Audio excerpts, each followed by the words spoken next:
Hello friends, 48 GST council meeting हो चुका है 17/12/2022 को और उसके रिकमेंडेशन उनके प्रपोजल आ चुके हैं। तो देखते हैं ये आईटीसी रिटर्न रजिस्ट्रेशन से रिलेटेड क्या क्या इसमें चेंजेस आए हैं। इनपुट टैक्स क्रेडिट, जैसा कि हम जानते हैं रूल 37 हमारे रिवर्सल के बारे में बात करता है आईटीसी के, जब हम अपने सप्लायर को पेमेंट नहीं करते हैं विद इन 180 डेज। तो उसके जो पहले वर्डिंग्स थे उससे ऐसा प्रतीत होता था कि हमारा जो रिवर्सल है वो पूरा का पूरा रिवर्स करना पड़ेगा अगर किसी इन्वॉइस का हमने पार्ट पेमेंट भी किया है तो। जैसे सपोज 1 लाख का इन्वॉइस था और हमने 50,000 पे किया है तो भी हमें पूरा रिवर्स करना पड़ेगा, ऐसा प्रतीत हो रहा था पहले के वर्डिंग से। तो उसे ठीक करने के लिए अब इसे अमेंड किया जाएगा और इसमें प्रोपोर्शनेट वर्ड को डाला जाएगा, जिससे कि अगर आपका पार्ट पेमेंट हो रहा है तो उतना आप क्रेडिट ले सके। रूल 37A जो इंसर्ट होने वाले हैं उसको हम थोड़ा पढ़ लेते हैं। ये थोड़ा कन्फ्यूजन वाला तो है, पर ये कैसे इम्प्लीमेंट करेंगे वो भी समझने की बात है। तो 6 नंबर में ये बताया गया है, the council recommended to insert rule 37A to prescribe a mechanism for reversal of ITC by a registered person in the event of non-payment of tax by a supplier। यहाँ बताया जा रहा है by the supplier by a specified date and mechanism to re-avail of such credit if the supplier pays tax subsequently। तो 37 में जो हम reversal करते हैं वो तो रिसिपिएंट जो नहीं पेमेंट करता है उसके लिए है, पर यहाँ पे 37A लाएंगे इसमें सप्लायर अगर नहीं पेमेंट करता है तो हम जानते हैं कि सप्लायर अगर अपना रिटर्न नहीं फाइल करता है, हमारे 2A में नहीं दिखता है तो हम क्रेडिट नहीं लेते हैं। हाँ, पर उन्होंने पेमेंट किया है या नहीं किया है ये हमें पता नहीं चलता है। हम सिर्फ GSTR 1 सामने वाले ने फाइल किया है उस बेस पे क्रेडिट ले लिया करते हैं। तो ये अब ला रहे हैं कि सप्लायर ने पेमेंट नहीं किया हो इस पॉइंट पे। लेकिन अब सोचने की बात यह है कि हमें ये पता कैसे चलेगा कि उन्होंने पेमेंट किया है और पार्ट पेमेंट किया है तो हमारा ही किया है क्या। तो शायद इसके लिए वो अब कुछ मैकेनिज्म डेवलप कर रहे हैं और शायद हमें अब पता चलेगा कि आपके इनवॉइस के सामने पेमेंट हुआ है या नहीं हुआ है। तो ये बहुत ही बढ़िया चीज़ है, क्योंकि ये ज़्यादा प्रॉब्लम होता है।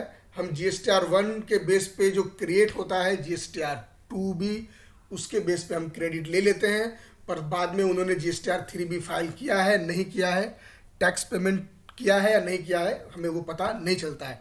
तो इसी प्रॉब्लम को सॉल्व करने के लिए शायद 37A काम आएगा।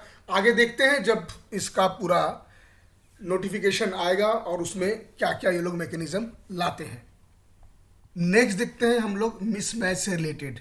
हमें पता है कि 17-18 और 18-19 में सभी लोग बहुत सारे नोटिस रिसीव कर रहे हैं डिपार्टमेंट के द्वारा कि भैया आपने GSTR 3B में ज़्यादा क्रेडिट ले लिया है कंपेयरिंग टू 2A, और इसका कोई स्पेसिफिक प्रोसीजर नहीं है कि कैसे हमको इस मैच करना है। डिपार्टमेंट इसके लिए क्या कर सकता है, तो इस प्रॉब्लम को सॉल्व करने के लिए प्रोसीजर वो लोग लाएंगे जिससे कि ये प्रॉब्लम को आसानी से सॉल्व किया जा सके।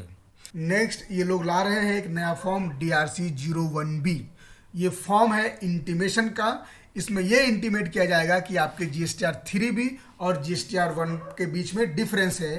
तो SSC के पास ऑप्शन होगा कि अगर डिफरेंस आप एक्सेप्ट करते हैं तो टैक्स पे कर दीजिए, अदरवाइज आप इसका एक्सप्लेनेशन दे दीजिए।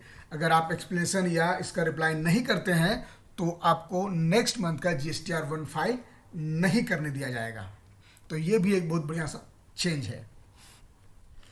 रिटर्न से रिलेटेड रिकमेंडेशन, अब हम GSTR 1, GSTR 3B या GSTR 8 एनुअल रिटर्न, ये सब उनके ड्यू डेट ख़त्म होने के 3 साल के बाद नहीं भर पाएंगे, ऐसा इन लोगों का प्लानिंग है। दूसरा है फैसिलिटी वो लोग प्रोवाइड करने वाले हैं GSTR 1 में, जहाँ पे हम ECO के थ्रू जो सप्लाई करते हैं वो रिपोर्ट कर सकते हैं। नेक्स्ट है रजिस्ट्रेशन से लेकर के, जैसा हम जानते हैं कि बहुत सारे फेक और फ्रॉडुलेंट रजिस्ट्रेशन लिए जा रहे हैं। एम्प्लॉयर है अपने एम्प्लॉई के PAN नंबर, आधार कार्ड नंबर, ये सब यूज़ करके उनका रजिस्ट्रेशन ले लेते हैं और बाद में फेक इन्वॉइसेस इशू करके उनका यूज़ करते हैं, और बेचारे एम्प्लॉय को तो ये पता भी नहीं होता या रिलेटिव के यूज़ कर लेते हैं। तो इस तरह के चीज़ों को रोकने के लिए अब बायोमेट्रिक बेस्ड आधार ऑथेंटिकेशन और रिस्क बेस्ड फिजिकल वेरिफिकेशन का ऑप्शन ये लोग लाने जा रहे हैं। Plus pan linked mobile number और ईमेल एड्रेस को कैप्चर किया जाएगा आपके REG1 में, मतलब आपके रजिस्ट्रेशन के एप्लीकेशन में, जिससे कि पैन का मिसयूज नहीं हो पाए। एक बहुत बढ़िया दूसरा है सब रूल 3 ऑफ रूल 12 का, जो कि कैंसिलेशन फैसिलिटी अब देगा जिन्होंने रजिस्ट्रेशन ले रखा है TDS और TCS के अंदर, जो कि पहले अवेलेबल नहीं था। डीक्रिमिनलाइजेशन से रिलेटेड प्रपोजल, पहले जो प्रोसिक्यूशन के लिए लिमिट था वो 1 करोड़ था, उसे अब बढ़ा करके 2 करोड़ कर दिया गया है। दूसरा, कंपाउंडिंग का जो रेंज था 50% टू 150%, उसे अब 25% टू 100% कर दिया गया है। और इन चीज़ों को डीक्रिमिनलाइज की कैटेगरी में डाला जा रहा है, जैसे कि ऑब्स्ट्रक्शन और preventing any officer in discharge of his duty, यानी ऑफिसर लोगों के काम में आप अगर बाधा डाल रहे हैं तो वो पहले क्रिमिनल ऑफेंस था, जिसे अब डीक्रिमिनलाइज किया जाएगा। दूसरा है कि आप जो मटेरियल एविडेंस है उसके साथ कोई छेड़खानी करते हैं तो इसे भी अब डीक्रिमिनलाइज किया जा रहा है। प्लस आपसे कोई जो इन्फॉर्मेशन मांगते हैं डिपार्टमेंट वाले और आप उसे नहीं दे पाते हैं तो इसे भी डीक्रिमिनलाइज किया जा रहा है।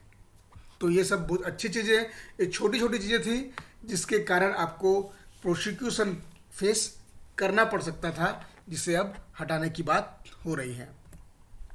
कुछ मिसलेनियस हैं, जैसे कि रिफंड टू अनरजिस्टर्ड पर्सन। आप फ्लैट्स खरीदने जाते हैं और वो प्रोजेक्ट पूरा कंप्लीट नहीं होता है, क्रेडिट नोट इश्यू करने का टाइम भी निकल जाता है, तो उस केसेस में जो अनरजिस्टर्ड पर्सन है वो रिफंड फाइल कर सकते हैं। नेक्स्ट है जो शेड्यूल 3 में इंसर्ट किए गए थे पैरा 7, 8A, 8B, उसके इफेक्टिव डेट के बारे में, जो कि अब 1/7/2017 माना जाएगा। ये ऐसे केसेस हैं जहाँ पे सप्लाई जो है वो आउटसाइड इंडिया शुरू हो रहा है और आउटसाइड इंडिया ही खत्म हो जा रहा है, मतलब हमारे टैक्सेबल टेरिटरी में नहीं आ रहा था। दूसरा था हाई सी सेल्स वाला, और तीसरा था कि वेयर हाउस में जो गुड्स पड़े हैं उसको आप होम क्लियरेंस नहीं कर रहे हैं कस्टम में, और बाहर उसको आप बेच दे रहे हैं। तो इस तरह की चीज़ों को 1 फरवरी 2019 से शेड्यूल 3 में लाया गया था, पर अब उसका इफेक्टिव डेट 1/7/2017 को माना जा रहा है। लेकिन हाँ, उस पीरियड के लिए आपको 1/7/2017 से लेके 31/1/2019 तक का रिफंड आप क्लेम नहीं कर सकते हैं। नेक्स्ट है अपील से रिलेटेड। हमें पता है कि जब हम अपील फाइल करते हैं तो हमें सर्टिफाइड कॉपी सबमिट करना पड़ता था, उसमें बहुत प्रॉब्लम्स होते थे, तो उसके लिए क्लैरिफिकेशन लाने की बात है। अपील को आप किन स्टेजेस तक विड्रॉ कर सकते हैं, उसके लिए APL 01/03W ये लोग लाने वाले हैं, जिसके थ्रू हम अपील को विड्रॉ कर सकते हैं।